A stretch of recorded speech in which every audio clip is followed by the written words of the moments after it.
तो चलिए आज की क्लास स्टार्ट करते हैं।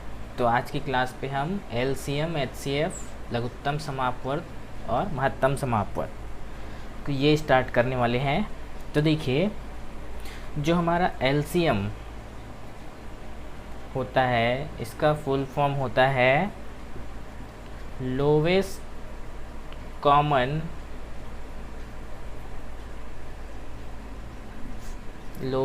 Common multiple.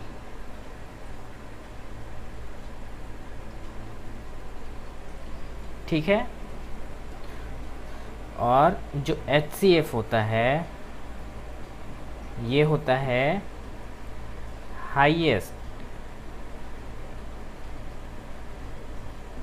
Highest common factor. ठीक है। तो इसी को हिंदी में बोला जाता है, एलसीएम को लघुत्तम समापवर्त्य, और हाईएस्ट कॉमन फैक्टर को बोलते हैं महत्तम समापवर्त।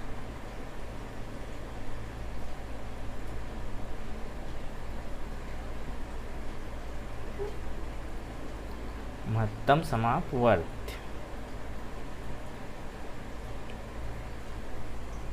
ठीक है। तो देखिए, जो लोवेस्ट कॉमन फैक्टर है इसका मतलब क्या होता है। लोवेस्ट मतलब होता है सबसे छोटा, कॉमन मल्टीपल मतलब कि जो सबसे छोटा है और उस पे उसका गुणक है। ठीक है। तो चलिए, जैसे कि देखिए इधर 10,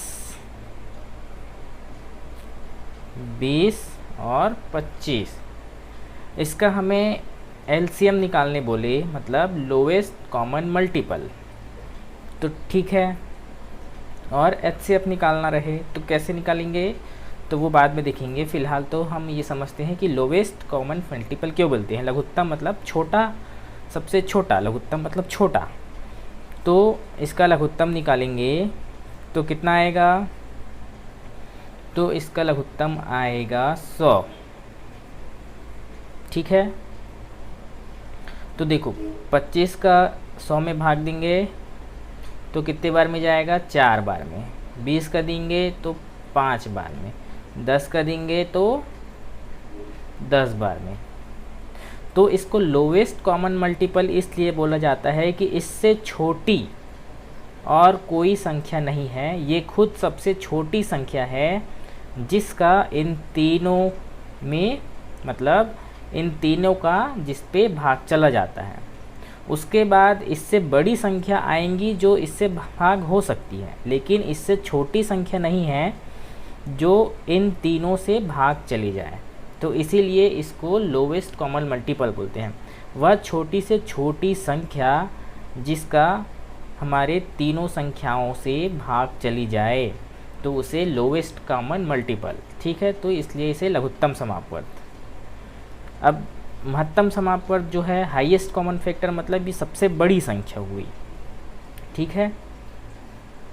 तो हाईएस्ट कॉमन फैक्टर, तो इन तीनों में सबसे बड़ी संख्या क्या है।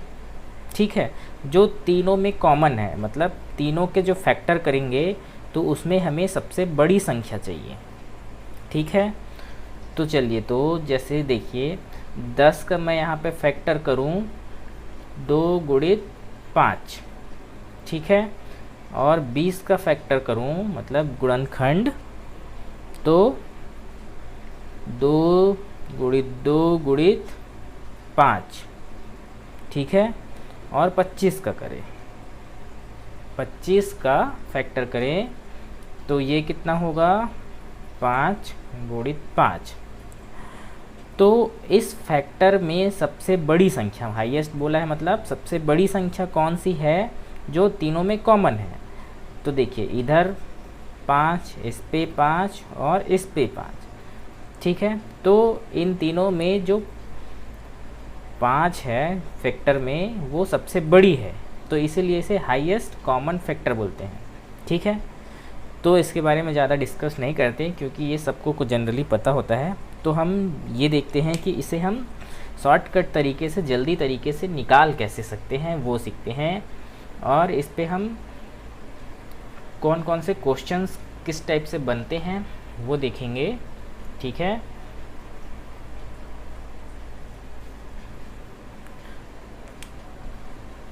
तो देखिए 10, 20 और 25 मान लीजिए, तो इसका हमें अगर एलसीएम निकालना है, लघुत्तम समापवर्ग, तो जस्ट हम जनरली जो हमारा विधि रहता है, जो हमने पहले किया था, वो था इस तरह से तीनों को लिख देते हैं, फिर उसका गुणनखंड निकालते हैं, फिर उसे सॉल्व करते हैं। लेकिन यहाँ पे हमारे पास इतना टाइम नहीं रहेगा, तो हम ऐसा नहीं करेंगे। हम सीधे सीधे क्या करेंगे, तो जो बड़ी संख्या है उसको देखना है। लघुत्तम समापवर्ग निकालने के लिए आपको सबसे पहले जो बड़ी संख्या है उसको देखना है। उसके बाद इसको बारी बारी से आगे बढ़ाते जाइए, गुणा करते जाइए। जैसे 25 का गुणा मैं 2 से करूं तो कितना आएगा, 50। अब इस 50 में हमें इन दोनों का भाग दे के देखना है। 10 का तो चला जाएगा लेकिन 20 का नहीं जाता है, ठीक है। तो उसके बाद इस 25 में फिर 3 का गुणा करके देखना है, तो 75 तो जाहिर सी बात है नहीं जाएगा, क्योंकि अगर मान लीजिए, ये भी याद रखिएगा, किसी भी लघुत्तम समापवर्ग में किसी एक संख्या में भी अगर शून्य आता है तो उसका जो लघुत्तम समापवर्ग रहेगा उस पर शून्य आना जरूरी है, मतलब शून्य आएगा ही आएगा। तो ठीक है, ये तो हो ही नहीं सकता। तो 25 गुणा 4 करें तो कितना आएगा, 100। तो इस पे देखते हैं तो 10 का चले जाएगा और 20 का भी चले जाएगा, मतलब 100 ही हमारा इसका एलसीएम होगा। इस तरह से जो बड़ी संख्या है उसका मल्टीपल गुणा निकालते जाइए और इस दोनों को बारी बारी से भाग दे के देखना है। मतलब ये ज़्यादा टाइम नहीं लगता, सिर्फ आपको डायरेक्ट देख के ही समझ में आ जाएगा, हाँ इसमें चले जाएगा कि इस पे नहीं जाएगा, ठीक है। तो इस तरह से हमें एलसीएम निकालना रहता है और इसका एचसीएफ निकालना है। तो जो हमारा एचसीएफ होता है, एचसीएफ या महत्तम समापवर्ग, ये हमेशा याद रखिए कि ये जो होता है, ये जो संख्या है,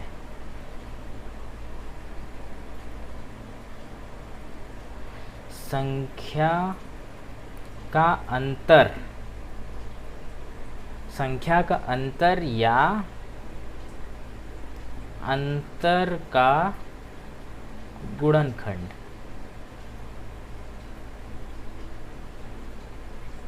होता है, ठीक है। तो कैसे, देखिए इसमें जैसे इन दोनों का अंतर निकालूं तो ये 10 हो गया, ठीक है, और इन दोनों का अंतर निकालूं तो 5। तो अब इन दोनों में से कोई एक इसका गुणनखंड होगा, ठीक है। तो देखो जो 10 है वो तो तीनों का गुणनखंड नहीं हो सकता, तो जो सबसे छोटा अंतर है, तो देखिए ये 5 इसका तीनों का गुणनखंड होगा, क्योंकि 5 का इसमें भी भाग चले जाएगा, 5 का इस पे और 5 का इस पे भी, लेकिन इस 10 का तीनों पे नहीं जाएगा। तो देखिए यहाँ से हमारा ये सिद्ध हो गया कि ये संख्या का अंतर, मतलब इन दोनों का अंतर ही हमारा गुणनखंड है, या तो संख्या का जो अंतर का गुणनखंड होता है। तो देखिए जहाँ पे एक हमें अंतर पता चला 10, तो ये तो नहीं है, लेकिन इसका गुणनखंड करेंगे तो 2 × 5 होगा, तो इसका गुणनखंड में एक जो 5 है वो इसका भाग तीनों में चले जाएगा, तो ये 5 ही इसका फिर होगा एचसीएफ, महत्तम समापवर्ग, ठीक है। तो इस तरह से जो एचसीएफ या महत्तम समापवर्ग निकालना है, तो कोई भी 3 संख्या दी होगी तो 2-2 का करके सबका अंतर निकाल लीजिएगा। तो उसका अंतर निकाल के फिर उसका गुणनखंड कर दीजिए, या तो फिर डायरेक्ट वो अंतर ही उसका हमारा महत्तम समापवर्ग होता है, ठीक है। तो इस तरह से जो महत्तम समापवर्ग और लघुत्तम समापवर्ग निकाला जाता है। तो चलिए लघुत्तम समापवर्ग में हम देखते हैं कि किस किस टाइप के क्वेश्चंस होते हैं और उन्हें कैसे सॉल्व करते हैं, ठीक है। देखिए जो एलसीएम है, एलसीएम में टाइप 1 जब शेष हमारा स्थिर हो, इस तरह के प्रश्न देखते हैं। तो इस तरह के जो हमारे प्रश्न होते हैं वो कैसे होते हैं, तो देखिए वह सबसे छोटी संख्या। देखिए, तो एलसीएम में हमेशा याद रखिए, अगर छोटी संख्या पूछा गया है तो हमेशा उसका एलसीएम ही निकाल के बनेगा, वो सवाल एलसीएम से ही बनेगा। अगर इसके साथ अगर बड़ी संख्या होता तो वो एचसीएफ से बनता, मतलब महत्तम समापवर्त से। छोटी संख्या पूछा है तो छोटी संख्या मतलब हमारा लोवेस्ट होता है, लोवेस्ट कॉमन मल्टीपल, तो लघुत्तम समापवर्त मतलब छोटी, तो छोटी संख्या बोला तो लघुत्तम समापवर्त से बनेगा। तो ज्ञात करें जिसे जब 12, 15, 20 तथा 24 से भाग दिया जाए तो हर बार शेष जो है 7 बचे। ठीक है, तो लघुत्तम समापवर्त में इसी तरह के प्रश्न होते हैं। तो देखिए, इसको बनाने का तरीका ये है कि हम इससे लघुत्तम निकाल लेते हैं। पहले 12, 15, 20 और 24 का लघुत्तम निकालना है, तो हम कैसे निकालेंगे? इस बड़ी वाली संख्या को देखेंगे तो देखो, इसमें एक शून्य आ चुका है, मतलब जो भी हमारा लघुत्तम आएगा तो वो सीधा सीधा उस पर एक जीरो होना ज़रूरी कंपलसरी है। तो इस 24 पे किसका भाग दूँ? तो पहले जीरो आएगा, तो पहले सीधा 5 का भाग दूंगा तभी जीरो आएगा, उसके पहले तो जीरो आ नहीं सकता। तो 24 पंचे 120, तो सीधा सीधा 120। तो 120 में 20 का तो भाग चले जाएगा, 15 अट्ठे 120 इसका भी चले गया और 12 का भी चले जाएगा। तो इस तरह 120 ही हमारा इसका लघुत्तम हुआ। ठीक है, तो इस तरह डायरेक्ट एक बार में आप उसका लघुत्तम निकाल सकते हैं। तो देखो, अब 120 तो इसका सब का भाग देंगे तो ये डायरेक्ट कट जा रहा है, तो हमें हमेशा शेष 7 चाहिए। तो क्या करेंगे, इसमें 7 को जोड़ देना है, तो 127 ये हमारा आंसर हो जाएगा सीधा डायरेक्ट। देखिए एक लाइन पे, ये लाइन लिखने की भी ज़रूरत नहीं है, डायरेक्ट आप क्वेश्चन देख के ही इसका लघुत्तम निकाल के सीधा सीधा वहीं पे जोड़ सकते हैं, तो वो उसका आंसर होगा। तो देखिए 127 में 12 का भाग देंगे तो 10 बार में चले जाएगा और शेष 7 बचेगा। देखिए 127 12 दाहम 120, 7 बचा, ये शेष। ठीक है, इसी तरह 15 से भी भाग देंगे तो 15 अट्ठे 120, 7 शेष बच गया। और इसी तरह से इस 20 का भाग देंगे तो भी हमारा 7 बचेगा और 24 से भाग देंगे तो भी 7 बचेगा। ठीक है, तो चलिए अब इसमें जो दूसरे टाइप का प्रश्न होता है वो देखते हैं। टाइप 2, जब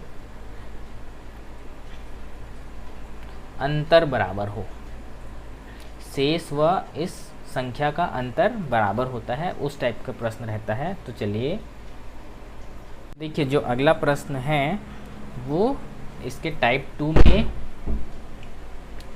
में देखिए क्वेश्चन तो वही है कि वह सबसे छोटी संख्या ज्ञात कीजिए जिसे जब 12, 15, 20, 24 से भाग दिया जाए तो शेष, इस बार देखिए उसमें शेष 7 था, तो इसमें 3, 6, 11, 15, मतलब जो हमारा शेष है वो तो सब अलग अलग है। ठीक है, लेकिन इसमें एक समानता है कि देखो इस 12 से संख्या से मैं इसका शेष 3 को घटाऊं तो कितना आएगा यहाँ पे 9।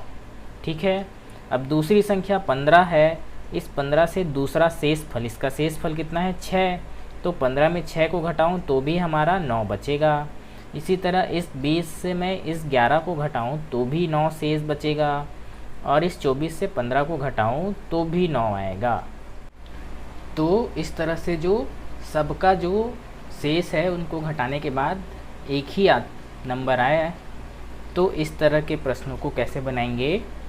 तो देखिए, तो इसका जो लघुत्तम समापवर्त है वो तो 120 आता है, ये हमने देख लिया है।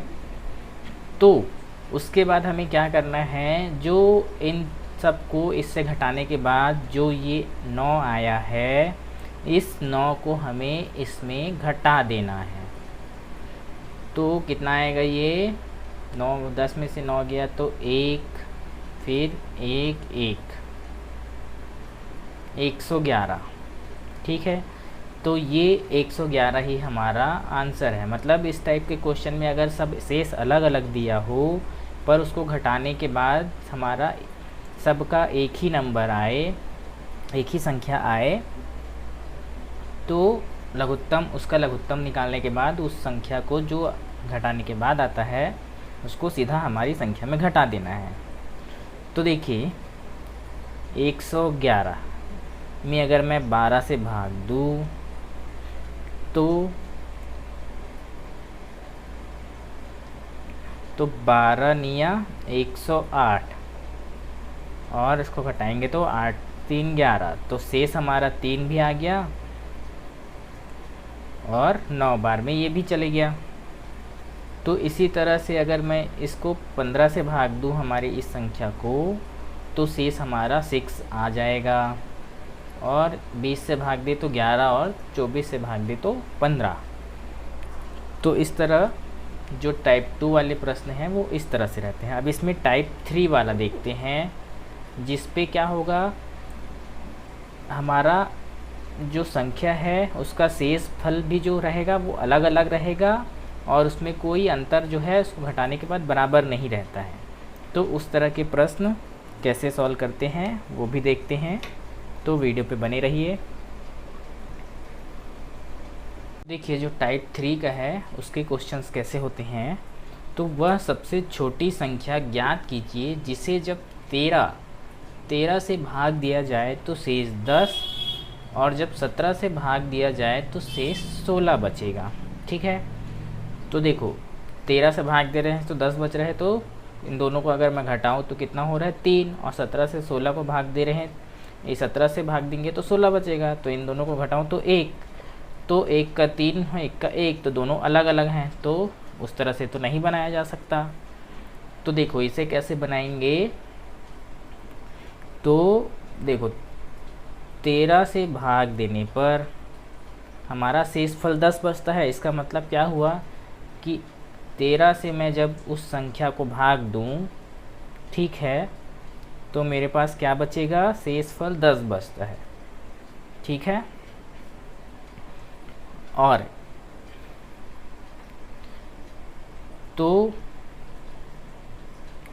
जब 17 से भाग दिया जाता है, ठीक है, उसी संख्या को, तब शेषफल बचता है 16। ठीक है, तो इससे 13 को भाग दिया जाए तो ये मान लीजिए p बार में भाग जाता है और ये q बार में भाग जाता है।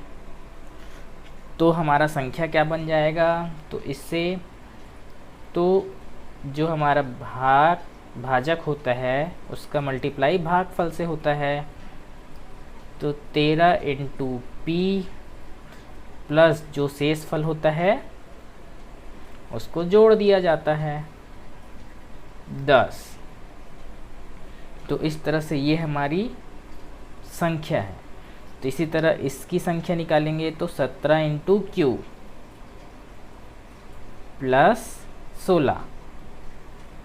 ठीक है, तो ये दोनों कोष्टक पे ले सकते हैं क्योंकि मल्टीप्लाई पहले होता है। तो ये दोनों संख्या बराबर है। ठीक है, तो ये कंडीशन हो गई। तो इस तरह से अब ये संख्या मिल गया है, तो इन दोनों को बराबर करके हम इसको सॉल्व करेंगे।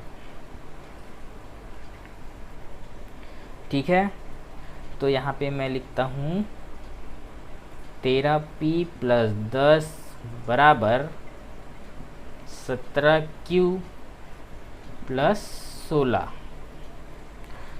तो 13p इस 10 को ट्रांसफ़र कर देते हैं, बराबर 17q प्लस 16 माइनस 10। ठीक है, तो 13p बराबर 17q प्लस 16 में से 10 गया तो 6। अब इस p बराबर 13 को ट्रांसफ़र कर देंगे तो 17q प्लस 6 डिवाइडेड बाई 13। तो इतना निकालने के बाद हमें क्या करना है, इस q के जगह पे संख्या रख के देखनी है, कोई सी भी संख्या 1 2 3 4 से शुरू करते हुए। तो इस तरह से इसे मतलब मान रख के सॉल्व किया जाता है। तो देखिए क्यू की जगह अगर मैं 1 रखूँ, मान लीजिए क्यू की जगह यहाँ पे 1 रखूँ, तो ये कितना हो जाएगा, 17 एकम 17, 17 6 23, 23/13। तो ये नहीं कटेगा। जब तक ये पूरा ना कटे तब तक इसका मान बदल बदल के देखना है। अगर क्यू की जगह मैं 2 रखूँ तो ये हो जाएगा 17 दूनी 34, 34 और 6 कितना हो गया, 34 6 40, 40/13। तो ये भी नहीं कटेगा। ठीक है, तो क्यू की जगह अब मैं 3 रखूँ तो हमारा 17 × 3 कितना हो जाएगा, 17 तिया 51 प्लस 6 करें तो ये हो गया 57 में 13 से भाग देंगे तो कितना कटेगा, नहीं कटेगा। 13 चौक 52, 13 पंचे 65, तो ये भी नहीं कटेगा। तो अब मैं क्यू की जगह 4 रखता हूँ तो 17 चौक 17 चौक होगा 68, 68 प्लस 6 कितना हो जाएगा, 8 से 14 मतलब 74/13 से कटेगा ये। 13 पंचे 65, 13 छक्के 78, 13 से भी नहीं कटेगा अभी ये। तो फिर से एक बार इस पे बदल के देखते हैं, 5 तो 17 पंचे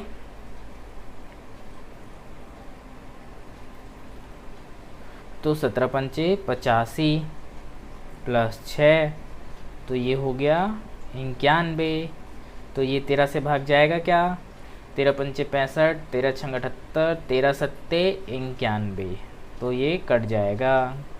तो हम Q बराबर 5 रखें तो P बराबर हमें क्या मिल गया, 7। तो इस तरह से अब इन दोनों वैल्यू को जो पहला इक्वेशन है इन पे रख के देख लेते हैं। दोनों साइड अगर बराबर आ गया तो हमारा सही है। तो 17 की जगह Q की जगह मैं 5 रखूँ, 17 पंचे 85 प्लस 16, ठीक है। तो 85 और 6 होगा 91, 10 101, 101। अब इधर P की जगह मैं 7 रखूँ तो 13 सत्ते 91 प्लस 10 ये भी हो जाएगा 101, मतलब दोनों साइड बराबर, तो ये बिल्कुल हमारा सही है। तो वो संख्या क्या है, 101, ठीक है। तो इस तरह से जो संख्या है हमारी निकल गई। तो अब ये आंसर सही है कि नहीं ये चेक करना है, तो इसमें भाग के देख लीजिए। 101 में 13 का भाग देंगे, 13 पंचे 65, 13 छंग 78, 13 सत्ते 91, 13 अट्ठे 104, तो 13 सत्ते 91, 0 1 10 आ गया शेषफल। अब इसमें 17 का भाग दे के भी देख सकते हैं। 17 पंचे 65, 17 छक्के 78, 17 सत्ते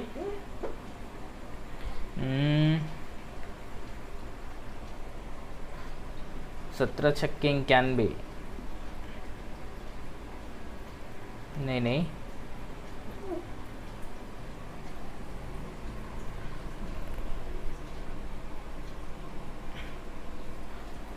17 पंचे 85,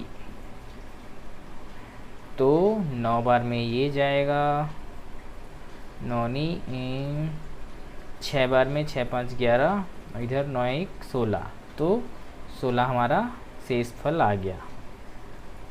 तो इस तरह से इसको चेक भी किया जा सकता है। तो जो इस टाइप के प्रश्न हैं उसको इसी तरह से इस इक्वेशन निकालने के बाद उस पर मान रख के देख के ही सॉल्व करना पड़ता है। तो इस तरह से, और अगर ऑप्शन दिया हो, मान लिया जाए इसको ऑप्शन से अगर बनाना हो, तो जैसे ऑप्शन 90 दिया है, 101, 110 और 108, तो इस तरह से ऑप्शन से भी बनाया जा सकता है। डायरेक्ट इसको वैल्यू को हम सब में बारी बारी से भाग दे के देखेंगे, तो अगर हमारा जो सही आंसर है वो इससे जल्दी पता चलता है तो इससे कर दीजिए, नहीं तो फिर ये तो है ही है। तो ज़्यादातर इसको कोशिश करना है कि ऑप्शन से ही देख के बनाएं।